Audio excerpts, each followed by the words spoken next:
how to make your mind absolutely clear. The knowledge, ये I होता है guess, ना? more knowledge about that. And more then- knowledge about that, कि जितना हमको नॉलेज आती चली जाएगी उससे रिलेटेड जो हम कर रहे हैं, तो माइंड कंपैरेटिवली क्लियर होने लग जाएगा. लेकिन क्या ऐसा नहीं होता कि जितनी कई बार हम बहुत ज्यादा नॉलेज गैदर कर लेते हैं किसी चीज के बारे में, जब तक कम होती है तो एक्शन हो रहा होता है. बहुत ज्यादा नॉलेज आ जाती है, बहुत ज्यादा इंफॉर्मेशन आ जाती है, तो माइंड में और ज्यादा कंफ्यूजन हो जाती है. जैसे फॉर एग्जाम्पल आप डाइट के बारे में कुछ पढ़ रहे हो इंटरनेट पे, तो एक जगह पर कुछ लिखा हुआ है, एक जगह पर कुछ और लिखा हुआ है कि ये खाना अच्छा है, ये खाना बुरा है, तो अब और ज्यादा कंफ्यूजन नहीं आ जाती है. तो इंफॉर्मेशन में ये बहुत बड़ी प्रॉब्लम है. इसमें कोई डाउट नहीं है कि इंफॉर्मेशन ब्रिंग्स क्लैरिटी. किसी के पास में कोई इंफॉर्मेशन ही नहीं है तो क्लैरिटी कहां है? वो तो बिल्कुल ऐसा हो गया डार्कनेस में आप हो, हवा में तीर चलाने के जैसा हो गया. You have no information. For example इस कमरे में मैं बिल्कुल डार्कनेस कर दूं और आपको बोलूं कि कुछ फेंकना है मेरी तरफ, चांसेस क्या है मुझे हिट करने के? मैं तो आराम से साइड में जाकर खड़ा हो जाऊंगा, फेंकता रहो. इंफॉर्मेशन तो पहले की थी ना. बट अगर लाइट जली हुई है तो इंफॉर्मेशन है, आपके सामने दिख रहा है, आपको नजर आ रहा है, तो there is a strong possibility आप टारगेट को हिट कर पाओगे. बट टारगेट मतलब नहीं, ठीक है, कोई नहीं. इसको बोलते हैं लाइफ में कॉन्ट्रडिक्शन, कि बिना इंफॉर्मेशन के यू कांट थिंक, बिना इंफॉर्मेशन के यू कैन नॉट एक्ट, बिना इंफॉर्मेशन के there can't be clarity in mind. गाड़ी चलानी है, उसकी कोई इंफॉर्मेशन नहीं है, चला लोगे? नहीं, चला तो लोगे, लेकिन उसके बाद क्या होगा वो. सो अब यहां पर एक बहुत बड़ा चैलेंज आ रहा है हमारे सामने. तो इस चैलेंज का क्या सोल्यूशन है? एक स्टेप आगे बढ़ते हैं. उधर माइक पास ऑन कर दो.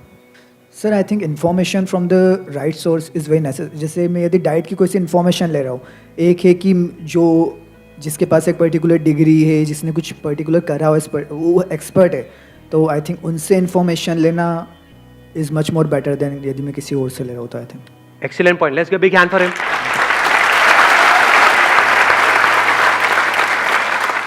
इन्होंने बड़ी अच्छी बात बोली, information from the right source. आप बिजनेस में कुछ करना चाहते हो, एक लेवल पे पहुंचना चाहते हो, आपके पास एग्जैक्ट इंफॉर्मेशन आ जाए कि उस बिजनेस में जो उस लेवल तक पहुंचा है, जहां पहुंचना चाहते हो, उसने एग्जैक्ट क्या क्या किया है, तो क्या आपकी पॉसिबिलिटी बहुत बढ़ नहीं गई?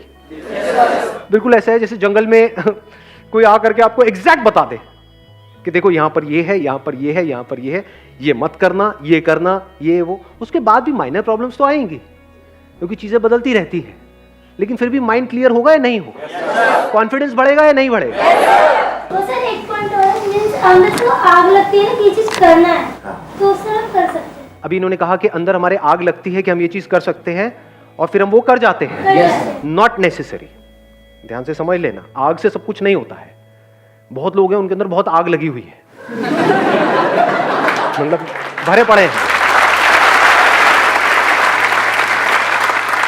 अगर किसी के अंदर बहुत आग है कि मैं इस गाड़ी को चला लूंगा, बल्कि जरूरत से ज्यादा आग होगी तो उसके अंदर पेशेंस ही नहीं होगा. वह कौन सीखेगा, मैं तो अभी चलाऊंगा, आज चलाऊंगा, देखता हूं, है ना. जरूरत से ज्यादा आग में ये गड़बड़ हो जाती है, पेशेंस गायब हो जाता है, ओवर एक्साइटमेंट में गड़बड़ हो जाती है. डेफिनेटली आग जरूरी है, जिसको हम आग कहते हैं, उसको आप पैशन कहो, उसको जुनून कहो, फितूर कहो, वो जरूरी है, उसकी अपनी एक जगह है, लेकिन वो ही सब कुछ नहीं है. उसके साथ में आपको स्किल भी चाहिए, नॉलेज भी चाहिए, प्रैक्टिस भी चाहिए, एक्शन भी चाहिए इन द राइट डायरेक्शन, तभी तो सक्सेस मिलेगी ना. तो अब हम एक स्टेप और आगे बढ़ते हैं कि जो भी आपका गोल है उसको अचीव करने के लिए जो सही रास्ता है, सही रास्ता मतलब सही रास्ते की इंफॉर्मेशन, वो कहां से मिलेगी? इन्होंने कहा जो ऑलरेडी वहां पर उसको अचीव कर चुके हैं. वही करेंगे तो उनसे बेटर कैसे करें? ऐसा नहीं है. देखो एक बात अच्छे से समझ लेना, इन्होंने बड़ी अच्छी बात बोली, अब मैं इसको बोल के अब चुप रहना उसके बाद में, ठीक है? अब बीच में मत बोलना. To break the rules you need to understand the rules. समझ गए? एक कमाल का आपको क्रिकेटर बनना है तो बैट पकड़ना तो आना चाहिए. अब अगर अपने उस गोल को अचीव करना है तो we need information from the right source. Now what is right source and what is wrong source? एक कैटेगरी उन बंदों की है जो भी आपका गोल है उसकी उनको ABCD भी नहीं पता है. अब चाहे वो आपको पॉजिटिव बोल रहे हैं, चाहे नेगेटिव बोल रहे हैं, चाहे आपको ऊपर उठा रहे हैं, चाहे नीचे गिरा रहे हैं, चाहे आपको कुछ भी सलाह दे रहे हैं, वो राइट इंफॉर्मेशन है या रॉन्ग इंफॉर्मेशन? तो उनकी बातों को क्या हमें सीरियसली लेना है या नहीं लेना है? चाहे वो पॉजिटिव बोल रहे हैं, चाहे नेगेटिव बोल रहे हैं. अगर एक्चुअल में आप अपने गोल को अचीव करना चाहते हो तो इस बात का ध्यान रखना है। नहीं तो होगा क्या, आपने गोल सेट किया, कोई भी उठ करके आकर के आपको कुछ भी बोलेगा, थोड़ा सा कुछ नहीं हो पा रहा। सबको जल्दी है ना दुनिया में, हमारे घर वालों को भी, दोस्तों को भी, रिश्तेदारों को भी, सबको जल्दी है भैया जो होना है अभी हो जाए।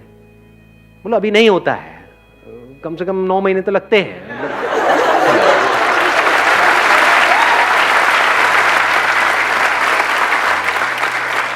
नाउ द पॉइंट इज कि अगर ये बात आपको क्लियर नहीं है तो माइंड आपका कभी भी क्लियर नहीं हो सकता है, क्योंकि कोई बंदा आकर के आपको चढ़ा देगा, कोई गिरा देगा। कौन है ये बंदे जिनको ABCD भी नहीं पता है आपके उस काम के बारे में, आपके उस गोल के बारे में? मतलब उन्होंने वो काम कभी किया ही नहीं और वो आकर के आपको बता रहे हैं। कैसी है ये इंफॉर्मेशन? क्रैप, कचरे की जैसी है, इसको डंप कर देना चाहिए। सर जो आपने बोला कि इंफॉर्मेशन कलेक्ट करना है, कोई नहीं, हम कुछ नया कर रहे हैं कि उस इंफॉर्मेशन है ही नहीं, जैसे कोई रिसर्च पेपर पब्लिश कर रहे हैं कि वो कोई उसके लिए कुछ है ही नहीं, कोई वर्ल्ड में कुछ किया ही नहीं, उस टाइम में हम कैसे कर रहे हैं? अगर हम कुछ ऐसा कर रहे हैं जिसकी इंफॉर्मेशन है ही नहीं, अव्वल तो ऐसा कुछ है नहीं, क्योंकि जो भी आप करने का सोच रहे हो, हजारों लाखों लोग हैं जो उसको कर चुके हैं, हमें पता नहीं है, वो बात अलग है, नंबर 1।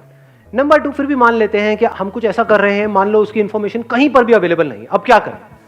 अब अपने थॉट्स के बेस पे काम मत करो, रियलिटी को समझो, उसके बेस पर काम करो। फैक्ट्स में, रियलिटी में और हमारी इमेजिनेशन में हमको फर्क पता है? क्या फर्क है? मैं यहां पर हूं, ये क्या है? रियलिटी है, फैक्ट है। कोई इसको क्वेश्चन कर सकता है? एनीबडी? यहां पर जो करेगा उसको जगाना पड़ेगा, हिलाकर, मार पिटाई होगी वहां पर।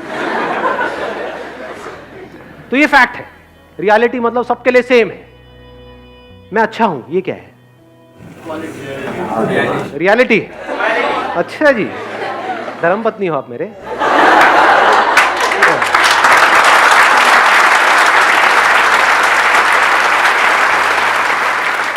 याद रखना, एक झूठ जिसको पूरी दुनिया सच मानती है, उससे वो झूठ सच नहीं हो जाता है। तो मैं ये नहीं कह रहा कि ये झूठ है, मैं ये नहीं कह रहा मैं बहुत ही घटिया और घिनौना इंसान हूं, ये मैं नहीं कह रहा हूं, लेकिन एक बात पक्की है कि ये रियलिटी नहीं है।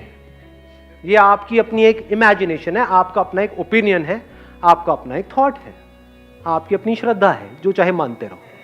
कोई आकर के बोलेगा कि ये बहुत ही घटिया इंसान है, वो क्या है? रियलिटी है। अबे कौन है ये? नजरिया है। जो बेस्ड अपॉन रियलिटी है उसको हम नजरिया नहीं कह सकते। अर्थ गोल है, ये प्लैनेट गोल है, ये क्या है? इसको क्या हम नजरिया कहेंगे? फैक्ट है जी। इसमें नजरिया क्या है? ये कोई ओपिनियन तो नहीं है, ये कोई मेरा थॉट नहीं है, ये कोई इमेजिनेशन नहीं है, इट्स अ फैक्ट। तो जो भी आप रिसर्च कर रहे हो, जो भी कुछ कर रहे हो, बस फैक्ट्स और इमेजिनेशन के बीच में फर्क को देखते चले जा रहे हो। फैक्ट्स और रियलिटी मतलब क्या? Which can be verified bye anybody and everybody, जो सबके लिए सेम है, आपके लिए भी, मेरे लिए भी, that is a fact. Imagination मतलब क्या? जिस पे क्वेश्चन मार्क लगाया जा सकता है। जिस भी बात पे क्वेश्चन मार्क लगाने की गुंजाइश है या उसका ऑपोजिट बोलने की गुंजाइश है, वो सब क्या है? सब इमेजिनेशन से जी, सब आपके माइंड में है, एक्चुअल में कहीं नहीं। जैसे हम सबको तो नेगलेक्ट कर सकते हैं, लेकिन अपने पेरेंट्स को इस बारे में हम कैसे समझें? इनको माइक देना एक बार। अब ये बताओ, जैसे हमारे पेरेंट्स हैं, उनको कैसे समझाए? और तो सबसे हमने आई अंडरस्टैंड। क्या ज्यादा इंपॉर्टेंट है, अपने पेरेंट्स को समझाना या खुद समझना? अपने पेरेंट्स के माइंड में क्लैरिटी लेकर के आना या खुद के माइंड में क्लैरिटी लेकर? अगर आपके माइंड में क्लैरिटी है तब एक पॉसिबिलिटी है कि आप अपने पेरेंट्स के माइंड में क्लैरिटी लेकर के आ सकते हो। अगर आपको खुद का ही माइंड क्लियर नहीं है तब क्या करोगे? सर अगर हमारा गोल सेट है, एक बार माइक दे दो इनको। सर अगर हमें पता है कि हमने कोई गोल सेट किया है और हमें पता है कि हमने उसकी बेसिकली अगर कुछ रिसर्च किया है या फिर हमने कुछ भी सब कुछ इन्फॉर्मेशन गैदर करके and we know that we are on the right path, तो एक वो इशू आता ही नहीं है कि हमें पेरेंट्स को हमें मनाना पड़ेगा। अगर आपके माइंड में क्लैरिटी होगी then there is a strong possibility कि आप अपने पेरेंट्स को कन्विंस कर लोगे। उसके बाद भी अगर किसी के पेरेंट्स नहीं कन्विंस होते हैं तो मैं उसको बोल सकता हूं एक्सेप्शंस आर ऑलवेज देयर। वहां पर क्या करना है भैया, जो करना है आपको करना है, आपके पेरेंट्स हैं, जो आपको ठीक लगे, जो आपकी श्रद्धा हो वो करो। क्वेश्चन यही है कि अपने माइंड में कैसे क्लैरिटी लेकर के आए। फॉर एग्जाम्पल मैं यहां पर सेशन कर रहा हूं और अगर मेरे खुद के ही माइंड में क्लियर नहीं है तो मैं आपके माइंड को क्लियर कर सकता हूं? यस और नो? यस और नो? किसी के भी माइंड को क्लियर करने के लिए सबसे इंपॉर्टेंट है खुद के माइंड को क्लियर करना। हम कभी भी खुद के माइंड को क्लियर नहीं करते हैं, हवा में बातें करते हैं। अगर पेरेंट्स पूछेंगे भी आपसे आकर के, हाँ भाई क्या करना चाहते हो? मैं ये करना चाहती हूँ। अच्छा कैसे करोगे? मैं वहां चली जाऊंगी ट्रेन की टिकट लेकर के। अच्छा उससे क्या होगा? कहाँ रहोगे? रह लूंगी ना कहीं पे। क्या करोगे? कर लूंगी ना कुछ। तो पेरेंट्स क्या कहेंगे कि भाई घर पे रहना है, पागल खाने जाना है। और वो अपनी जगह ठीक है, गलत है? बिल्कुल सही है, इसमें गलत क्या है? बट अगर आपके पास में एक प्लान हो, एक फुल प्रूफ प्लान हो कि मैं ऐसा कुछ करने का सोच रही हूं और इतने दिन की बात है, इस तरीके से स्टेप बाय स्टेप ये होगा, अगर इतने टाइम में ये नहीं हुआ तो जो आप कहोगे मैं कर लूं, तो there is a strong possibility के रास्ता खुलने लग जाएगा। इसी को बोलते हैं क्लैरिटी ऑफ माइंड। अब आपका माइंड बिल्कुल क्लियर है कि मुझे ये करना है अगले इतने साल के अंदर अंदर, और उसकी वजह से there is a strong possibility, 99% है कि वो हो जाएगा जो मैं करना चाहता हूं। फिर वहां पर डिस्ट्रैक्शंस नहीं होती है, वहां पर एनर्जी बड़ी तेजी से निकल रही होती है, वन पॉइंटेड फोकस होता है, काम करने में मजा आ रहा होता है क्योंकि आपको एग्जैक्ट पता होता है कि आप क्या कर रहे हो और उसकी वजह से क्या होने वाला है। And you can create a mind map. Mind map पता है हमको क्या होता है? कितने लोगों को पता है? माइंड मैप आप जा करके गूगल पे स्टडी कर सकते हो। माइंड मैपिंग क्या है? हम ज्यादातर कैसे करते हैं ये सारे काम, जो मैंने कहा लिख लो। आप क्या करोगे? लिस्ट बनाने बैठ जाओगे। ज्यादातर हमको काम भी करना होता है कि अगले एक हफ्ते में मुझे ये करना है या कल मुझे ये करना है, हम लिस्ट बना रहे होते हैं। माइंड लिस्ट में नहीं सोचता है। माइंड कैसे सोचता है? Like branches of a tree. एक ब्रांच यहां से निकलती है, एक यहां से निकलती है, एक यहां से निकलती है, ये उसकी सब ब्रांचेस होती हैं, फिर उसकी आगे ब्रांचेस होती है, उसकी आगे, उसकी आगे, उसकी आगे। इससे क्या होता है? वो काम जो करने में घंटों लगते हैं वो मिनटों में हो जाते हैं, मिनट्स में हो जाते हैं वो काम। अलग अलग लिस्ट नहीं बनानी ना, अलग अलग चीजों को याद करने की जरूरत नहीं है ना। हो सकता है आपको अपने गोल को अचीव करने के लिए 3 मेन काम करने हो, इसकी भी तो सब ब्रांचेस होगी ना। इसको करने के लिए ये करना पड़ेगा, ये करना। तो आपने क्या किया? पहले ये 3 यहां पे लिखे। अब ज्यादा वहां पे राम कहानी मतलब कहानियां नहीं लिखनी है कि ये पूरा लंबे लंबे सेंटेंसेस ना, सिर्फ एक वर्ड। और इसको सुंदर सा बनाओ माइंड मैप को, मतलब कलर्स लेकर के एक शीट ले लो A4 साइज की, या अगर और बड़ा माइंड मैप बनाना है तो थोड़ी बड़ी। जब भी अपनी डायरेक्शन को चेंज करना है, अपने एक्शंस को चेंज करना है, पहले माइंड मैप को चेंज करो, फिर एक्शंस को चेंज करो। आप कहोगे अच्छा ये 3 काम करने हैं, इन 3 को करने के लिए मुझे क्या करना होगा? अब ये करना होगा। फॉर एग्जाम्पल इन 3 में से ये वाला एक काम है, इसके लिए मुझे इस इंस्टीट्यूट को ज्वाइन करना पड़ेगा। That could be online, offline, whatever it is. अच्छा इसके लिए क्या करना होगा? इसके लिए ये करना होगा, वो भी आपने आगे बना दिया। तो उसकी सब ब्रांचेस बनती चली जाती है। इसकी पूरी की पूरी एक टेक्निक है, उसको आप पढ़ सकते हो नेट पे जाकर के कि माइंड मैपिंग कैसे करते हैं। It's an extremely powerful tool. फिर चाहे आपका गोल कोई भी है, इनफैक्ट अपने सारे गोल्स को भी एक माइंड मैप पे आप क्लब कर सकते हो।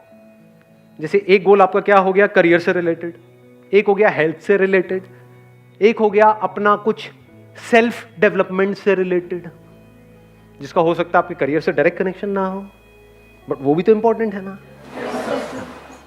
तो ये 3 आपके गोल्स हो गए। अब उनको अचीव करने के लिए क्या करना होगा? एक हो गया करियर से रिलेटेड, उसके लिए मुझे ये करना होगा, ये करना होगा, ये करना होगा। हेल्थ के लिए क्या करना होगा? ये करना होगा, ये करना होगा, ये करना होगा। और वो माइंड मैप जैसे ही आप पेपर पे बना लेते हो, आपके दिमाग में छप जाता है। ये माइंड मैप की खास बात है, बनाते ही छप जाता है, फिर वो निकलता नहीं माइंड में। आप फिर धीरे धीरे आदत ऐसी बन जाएगी, माइंड में भी खट खट खट खट खट खट खट खट खट खट खट खट खट खट खट खट सब क्लियर होगा माइंड के अंदर। तो अगर उससे बाहर कोई आइडिया आता है, हो सकता है आप गलत ट्रैक पे जा रहे हो, माइंड मैप ही आपका गलत है, वो मैप गलत है। तो अब क्या करना है? एक्शंस को चेंज करना है, अपनी डायरेक्शन को चेंज करना है, पहले मैप को चेंज करना है। अपने घर पे एक व्हाइट बोर्ड लगा सकते हो, उस पर अपना एक माइंड मैप बना सकते हो, एक बड़ा सा चार्ट पेपर लगा करके।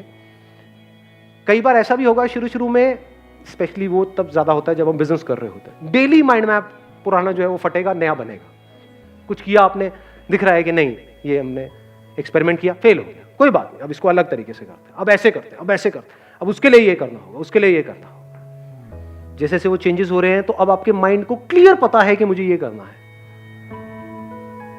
तो पॉसिबिलिटीज बढ़ जाती है, यहां से माइंड में क्लैरिटी आ जाती है।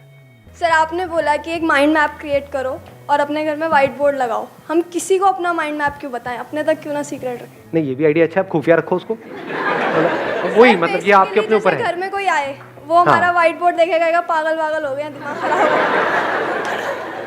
आप अपना उस पर भी कर सकते हो, चार्ट पेपर बना करके रोल करके अंदर अंदर रख दो, और वहाँ 2-4 तारे वाले लगा दो, पहले एक लॉकर बाद में दूसरा, कि वहां तक पहुंचने के लिए भी लोगों को अपना एक माइंड मैप बनाना पड़े, आपके माइंड मैप तक पहुंचने के लिए। ऐसा भी आप चाहे तो कर सकते सर हैं। लॉक नहीं, बेसिकली जैसे आप बोलते हो कि काम ऐसा करो साइलेंस में और अपनी जो आपकी सक्सेस होगी वही नॉइस करेगी। आप ठीक कह रहे हो, मैं बस वैसे ही मजाक कर रहा था। हाँ, let's give big hand for her. हाँ, थैंक यू सो मच।